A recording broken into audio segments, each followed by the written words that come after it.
Reports suggest China sent multiple spy balloon missions, India among the countries spied on.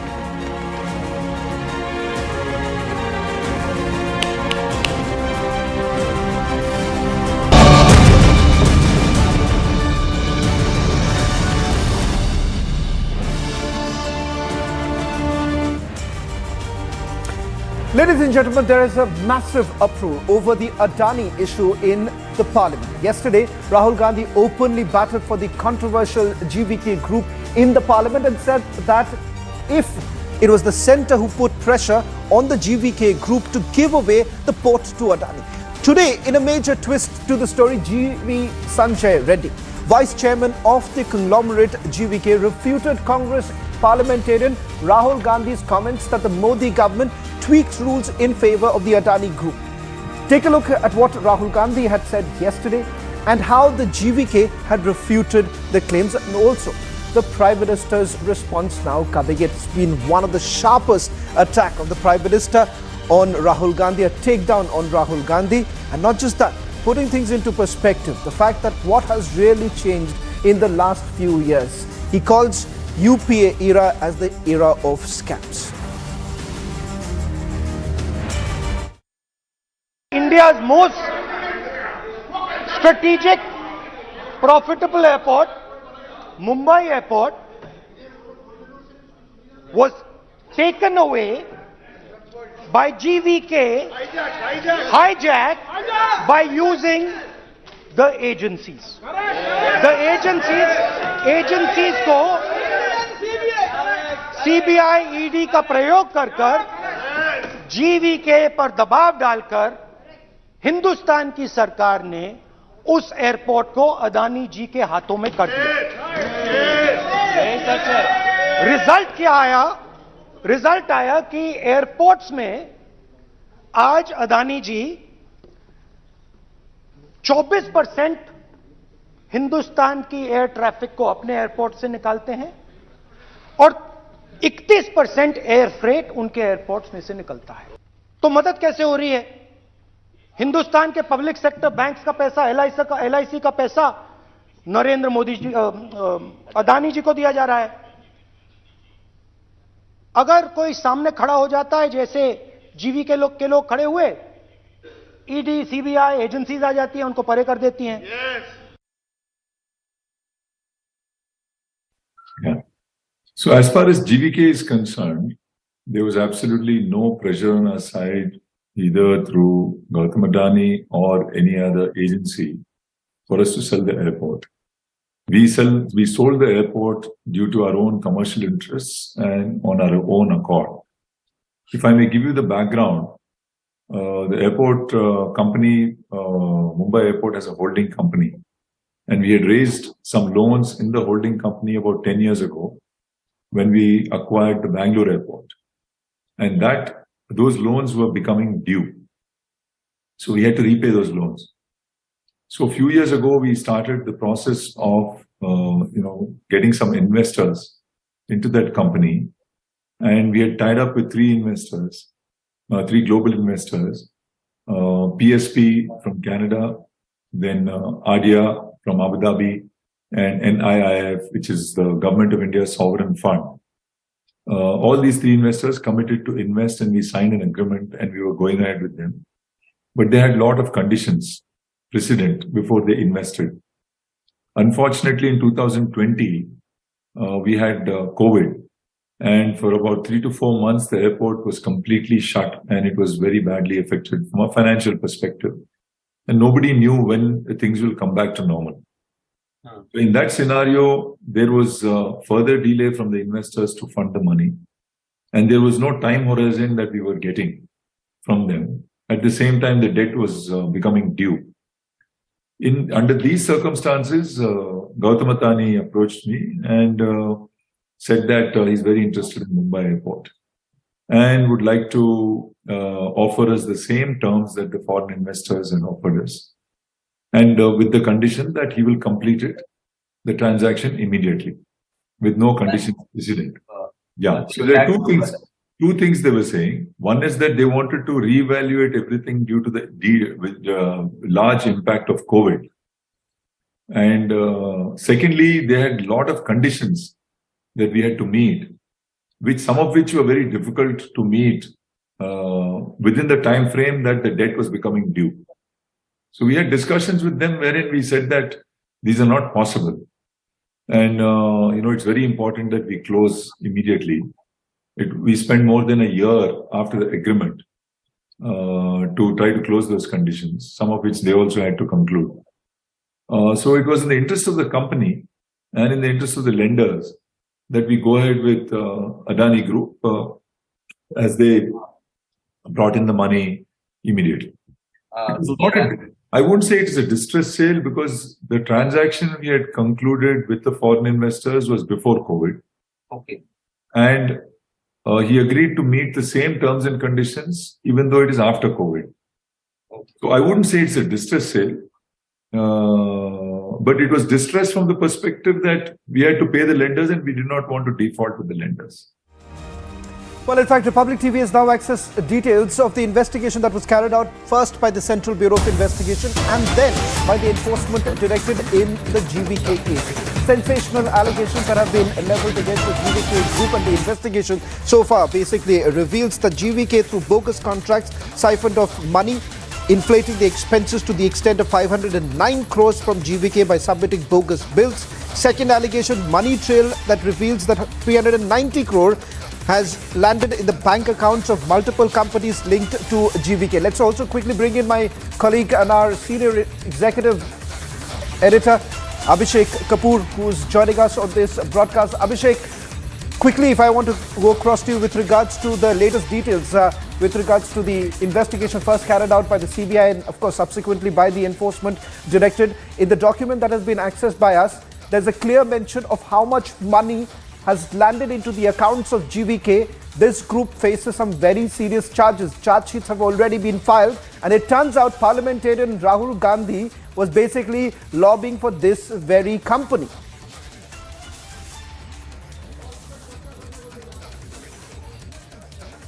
Absolutely. In fact, Shawan, just to give viewers a background of the transaction, because since the story happened yesterday after Rahul Gandhi's address, information gathering has happened now. What happened was that the GVK group was struggling financially, and maybe that might have contributed to some of this money laundering and consequent investigation both by the CBI and the Enforcement Directorate. But in the meanwhile, the Adani group bought some stake from the African partner of GVK group. Now, the GVK group, if they had the financial wherewithal, they had the, as per contracts, right of first refusal. So they could have told the African JV partner that, no, we will take the stake, you don't give it to Adani. But they did not do that. And that's how Adani got a toehold in the transaction, ultimately leading to a situation where Adanis could buy more from open market operations through competitive bidding and, of course, from GVK as well. So it's not that GVK, as suggested by Rahul Gandhi, was browbeaten into making this transaction with the Adani group, which of course now has been clarified, as can be seen in that soundbite by the GVK management itself. And this document that you bring out, Shawan, clearly shows that the investigation was independent of the transaction that was going on. In fact, many parts of those piecemeal transactions that really contributed to Adani ultimately acquiring a controlling stake and hence ownership of the Mumbai airport happened even before this investigation began. So it's not that the Adani group was facilitated to take over of the Mumbai airport because of the investigation being carried out by these agencies, which of course are substantial details insofar as involvement of GVK group in these suspicious transactions which opened up these investigations go. So I think in that sense, the arguments put across by Rahul Gandhi in the parliament in Lok Sabha yesterday really fall flat, and that's what we have been saying. So it's not about the government coming in picture in any manner. It's about the market dynamics at play, and of course a corruption investigation which you mentioned has gone on independent of those transactions which involved Adani takeover of the Mumbai airport. Well, just a quick question before I let you go, Abhishek. The allegation that Rahul Gandhi leveled was that both the agencies were brought in only to put pressure on GVK to give away the airport to Adani. It turns out that there is no pattern, no logic behind this entire allegation. And if you simply take a closer look at the investigation, the findings reveal that this was happening for a long time.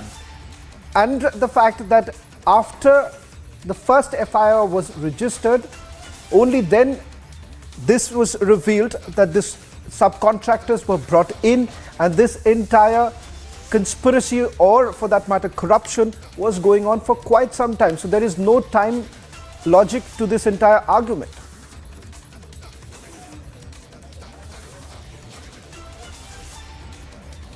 Yes, there were 9 or 10 complaints, Shravan.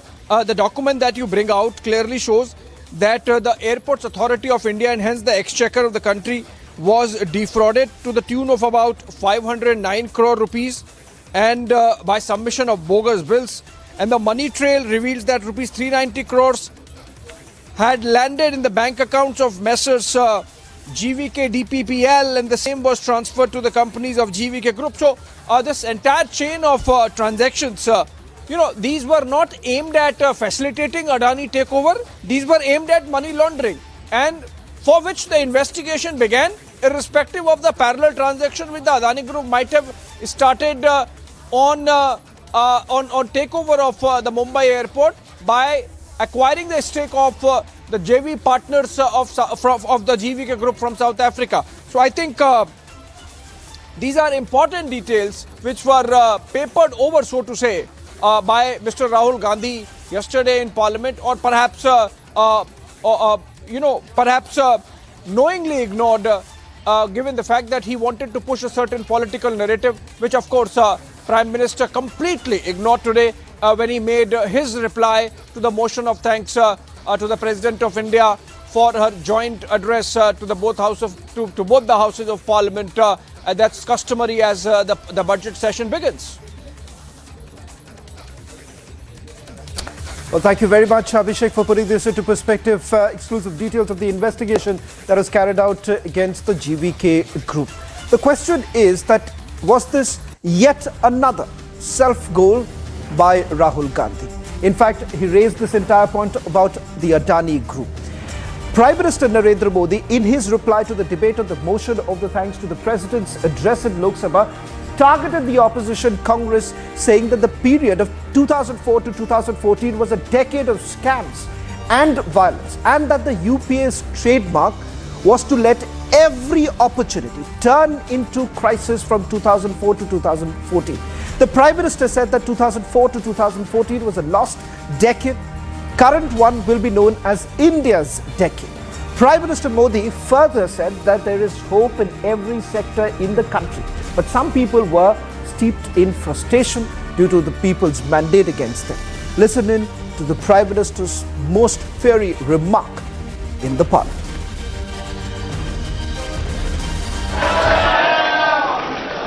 सबने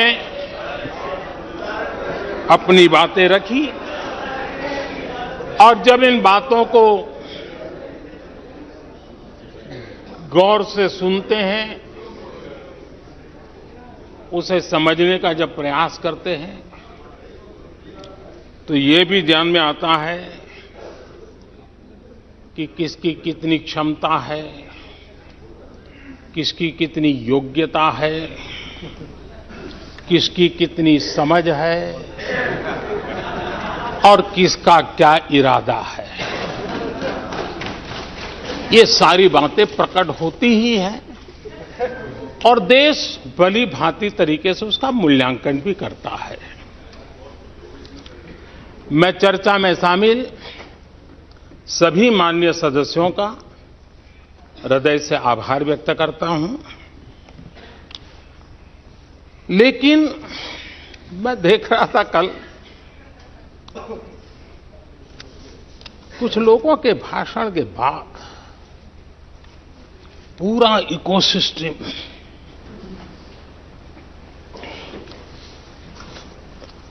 समर्थक उछल रहे थे और खुश होकर के कहने लगे ये हुई है। मैं अंतिम बार बोल रहा हूं, आप सीट पर बैठे बैठे नहीं बोले, आप वरिष्ठ सदस्य हैं और कोई शब्दों को नहीं, गलत। आप चुप रहिए। नो नो,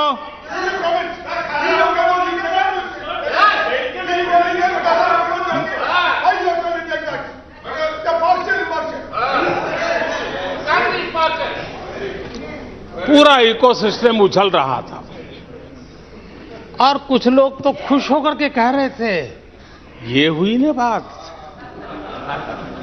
बड़ा। शायद नींद भी अच्छी आई होगी, शायद आज उठ भी नहीं पाए होंगे।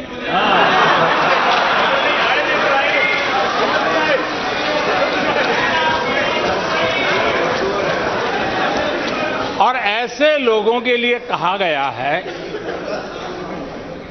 बहुत अच्छे ढंग से कहा गया है, ये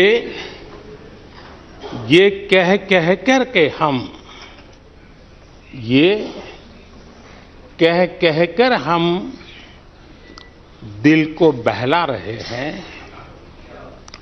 ये कह के हम दिल को बहला रहे हैं। वो अब चल चुके हैं, वो अब चल चुके हैं, वो अब आ रहे हैं।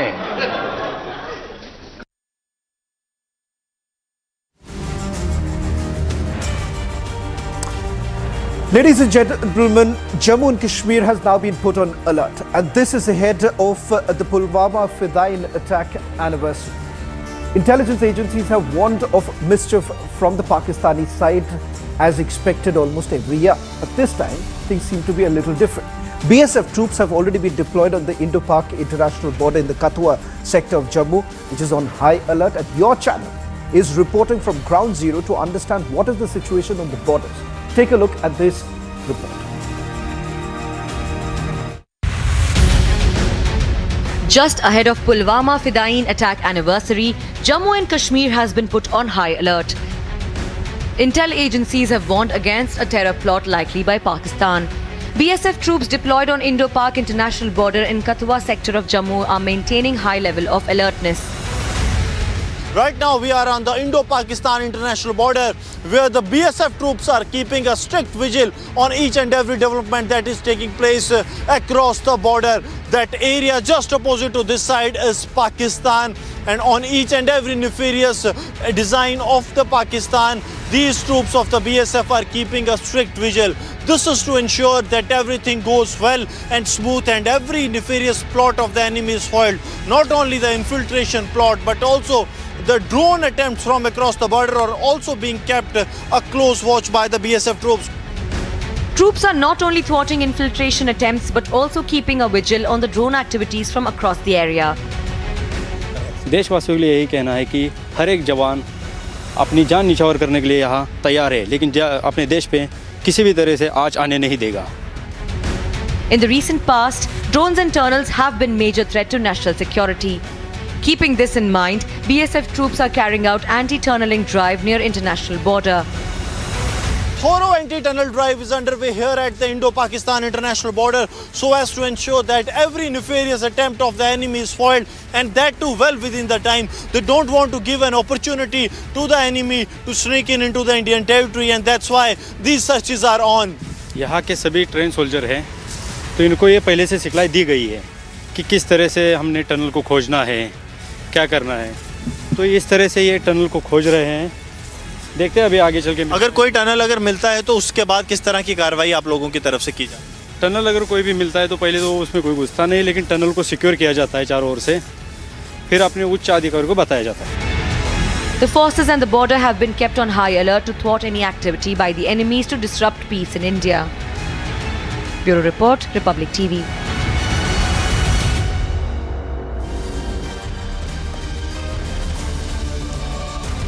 On the other side, Mahua Moitra shows no remorse, defends this entire issue of calling another parliamentarian. This goes into a privilege motion. On the other side, we get you the latest details.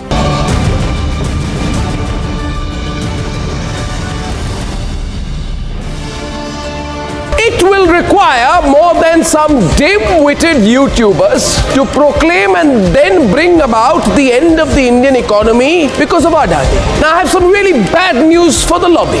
Listen to me. The Adani crisis is over. That I find it totally laughable that some people have got so carried away by these foolish, illiterate YouTubers to actually start saying that India is over because of a small little Adani wrinkle. Did you really expect a shady short seller of a dubious background called Hindenburg, a person so shady, a group so shady that they don't even have the morality or guts to declare their own investors? For I think it will require more than some dim-witted YouTubers along with the China Vadra Congress to proclaim the end of the Indian economy. Ladies and gentlemen, let's debate.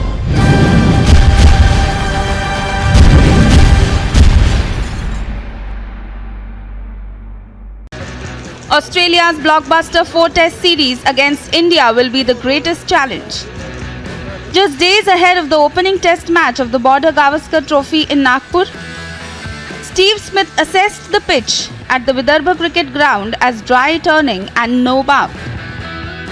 Yeah, we obviously know Hoff's a quality bowler, so he's a big loss for us. He's played here before as well, so he knows the conditions and lengths to bowl.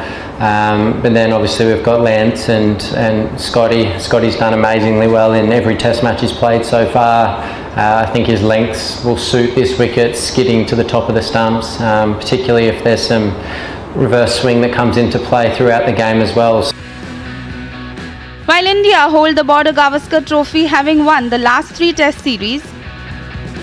Yeah, if it arises, then I'm more than happy to do that. And whatever little cricket I played for the country, I've always done that. Whatever the team has asked me to do, I try and prepare that way and try and do my best for the team. And if that is something that the team wants me to do here, I'll be more than happy to do that. All eyes are now on the high-stakes India versus Australia Test showdown. Agency report, Republic TV. Yet another attempt to defame India globally and raise pro-Khalistan slogans has taken place in the Melbourne openly and also during the Sikh prayer, that is during Ardas. They were caught on camera saying that the people of the Punjab are living in dishonor and as slaves for the past 75 years. This is an attempt to defame India, to give a color that the people in Punjab are not happy and are living a life of slavery. This is what the propaganda of the pro-Khalistanis remain.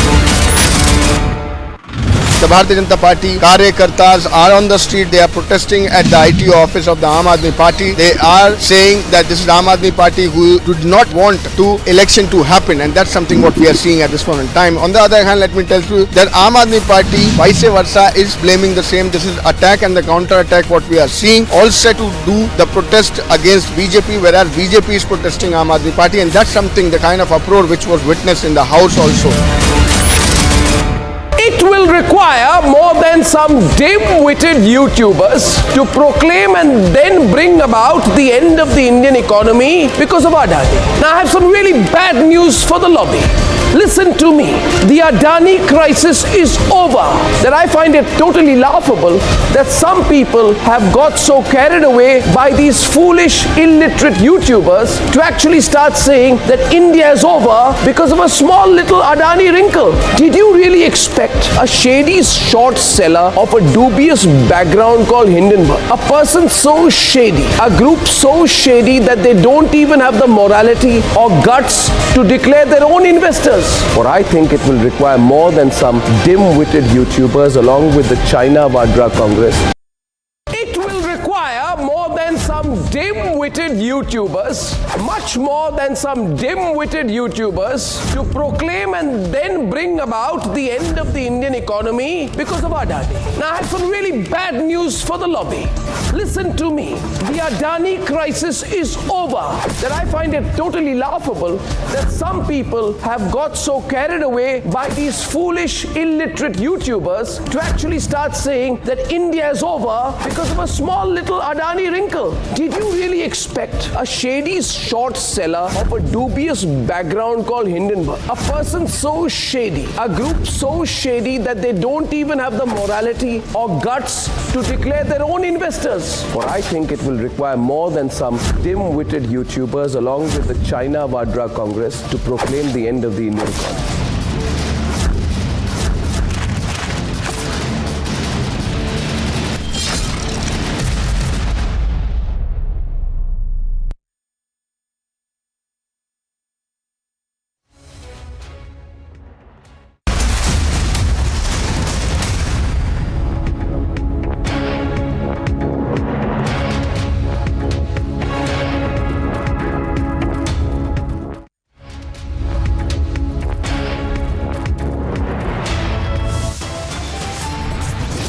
कह के हम दिल को बहला रहे हैं,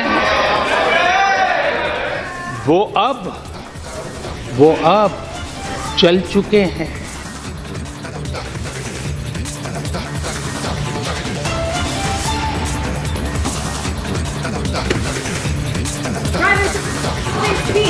In Parliament today, and he in fact gives a strong reply to the opposition. के भाषण के बाद पूरा इकोसिस्टम उछल रहा था और कुछ लोग तो खुश होकर के कह रहे थे, ये हुई ना बात, बड़ा शायद नींद भी अच्छी आई होगी।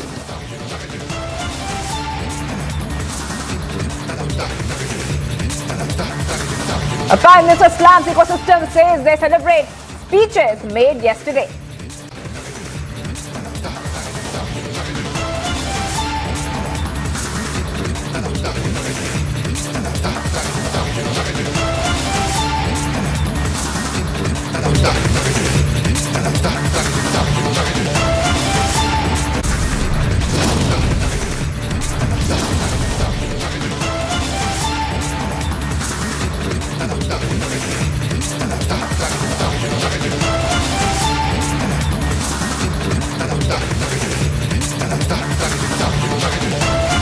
दस साल तक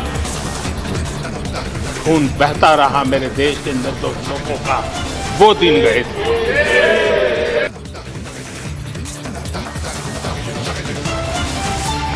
PM Modi calls a decade between 2004 to 2014 as a lost decade. Lists UPA era scam.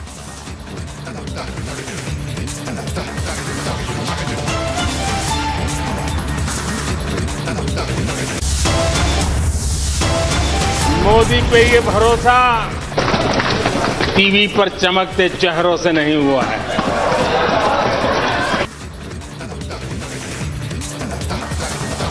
Don't need headlines. My work speaks for me. Prime Minister demolishes opposition with statement.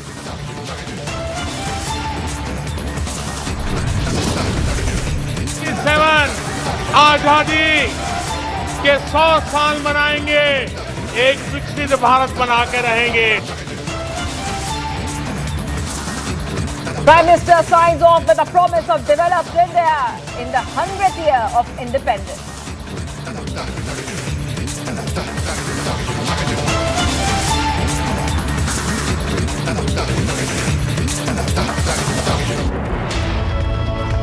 Viewers, we're live and breaking this Wednesday. I'm Shivangi Shukla. Big news coming in.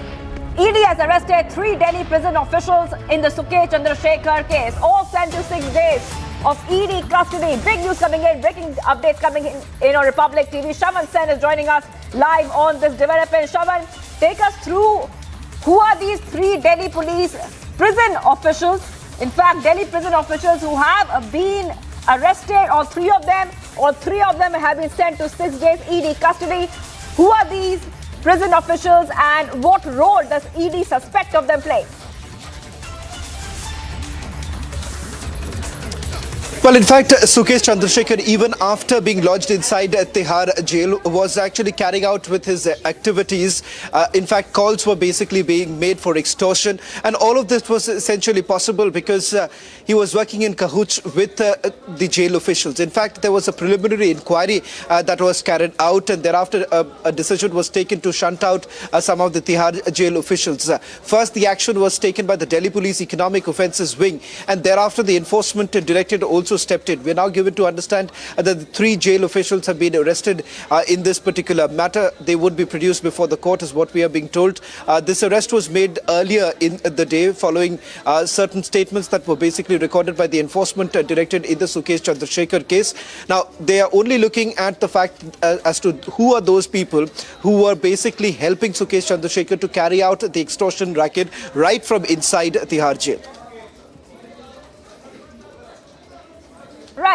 Right. And Shravan, just take us through exactly where this case really stands right now, because the con man Sukesh Chandrasekhar has also made many allegations saying that he was getting in fact, he was going ahead and he was actually getting a lot of threats coming in while he was in jail, and a lot of things happening.